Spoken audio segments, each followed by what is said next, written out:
Natikman mo na ba ang bagong dinadayong sizzling house dito sa Tansa, Cavite? For as low as 119 pesos, naka-unli rice, unli gravy, at unli soup ka na? O baka naman trip mo yung silog meals nila? For as low as 59 pesos, may silog meal ka na.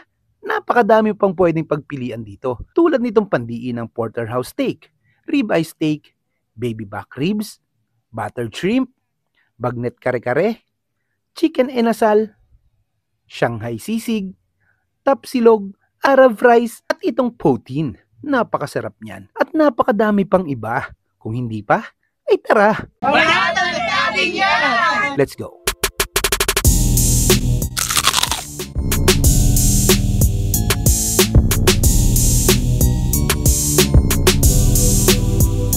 Hello po, ako po si Irish Morales. At ako naman po si Chef Jay. Inaanyayahan po namin kayong kumain sa Jay Sizzling House. Kami po yung owner ng J. Sizzling House. Inaanyayahan po namin kayo na kumain dito sa aming Sizzling House. Sa 119 po ay sulit na sulit po ang pera ninyo kasi only gravy, only rice po, and only soup po. Magkita-kita po tayo lahat dito sa Daang Amaya 1, Tansa, Cavite po. Tara na!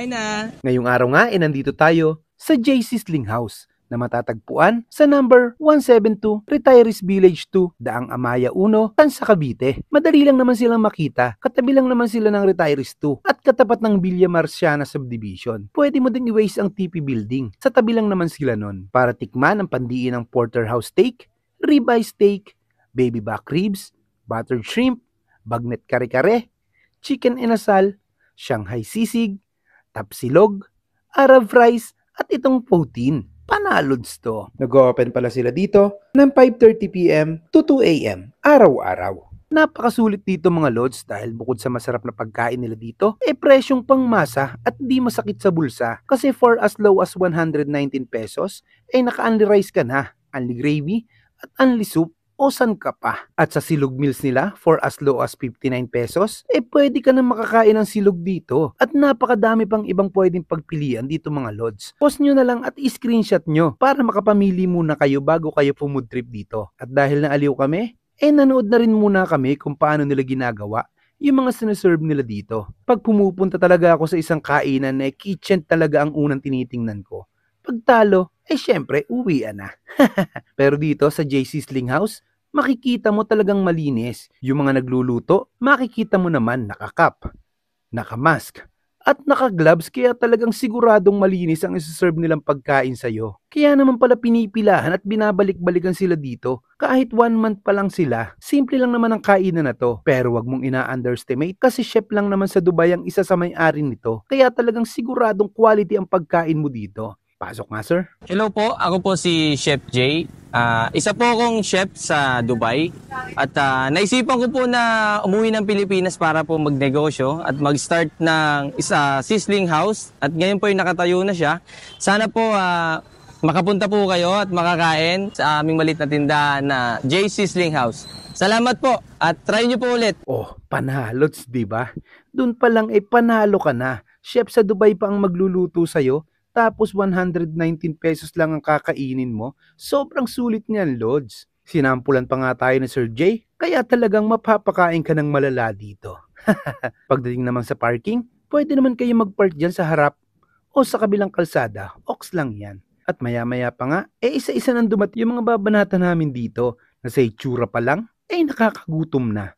Kaya bago pa maubos ang kwento tara, kain muna tayo. Una kong ang binanatan dito, itong ribeye steak. Na kahit walang gravy, panalo na kasi malasa. Tapos babanata mo ng kanin na may gravy, tapos sa loob ng bibig mo magmemekus-mekus, panalods. Tapos sinunod ko tong chicken inasal nila. Must try to mga kaabangers. Panalo to, babalagbagin ito yung mangkepweng. Kasi malasa, sobrang lambot, humihiwalay na nga sa buto Tapos sinunod ko na dito, yung bagnet kare-kare. Ito din talaga yung isa sa mga pinunta ko dito. Kung napapanood nyo ako dati, yung mga ganito ang madalas kong banatan, panalods to. Na-enjoy ko ang kare-kare pag tipong wala pa siyang bagoong, tapos nasarapan na ako, ano pa pag may kasama ng bagoong. Mas masarap, at eto yung loads, must try to, panalods yan. Tapos sunod kong binanatan, itong baby back ribs, na sa itsura pa lang mukhang panalo na. kasi sobrang lambot. Ganito yung pangmalakasang baby back ribs, yung tipong kahit bungal ka, pwede mo pa rin makain. Solid yan. Sunod natin, yung porterhouse steak. Tapos buhusan natin ng gravy na ganyan. Grabe, busog na ako, hindi ko mapigilang hindi kumain. Sunod kong binanatan, itong sisig Shanghai. Subukan nyo din to mga lods, panalo yan. Hanggang sa kinabukasan yan ang kinakain ko Tapos sinunod ko tong poutine na may maraming cheese at gravy. Grabe yung lasa nito, pumuputok talaga sa bibig. Solid, try nyo to. Kasi isa din to sa mga nagustuhan ko. Tapos itong Arab fries, yung mga mahilig sa Arab food, eto ang bagay sa'yo. Hindi naman ganun kalakas ang amoy, pero malasang malasa. Panalods yan. At syempre, sabi nga nila, save the best for last. Kaya babanatan na natin tong buttered shrimp. Panalods yan. At panghuli, tapsilog. Grabe yung plating ng tapsilog, para nakakahiyang guluhin sa ganda. Pagdating sa lasa, sulit, panalods. Alam nyo ba na pang-anin mo tong JC Sling House? Kaya busog na ako. Pero sino ba naman ang hindi mapapakain pag ganyang kasarap ang mga nakahain sa'yo? Kaya talagang food trip malala mga par. Kung nagutom ka at natakam ka din sa video na to, abalods, bisitahin mo na ang JC Sling House. Panalods yan.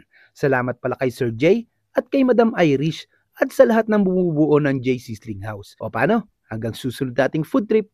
Paalam!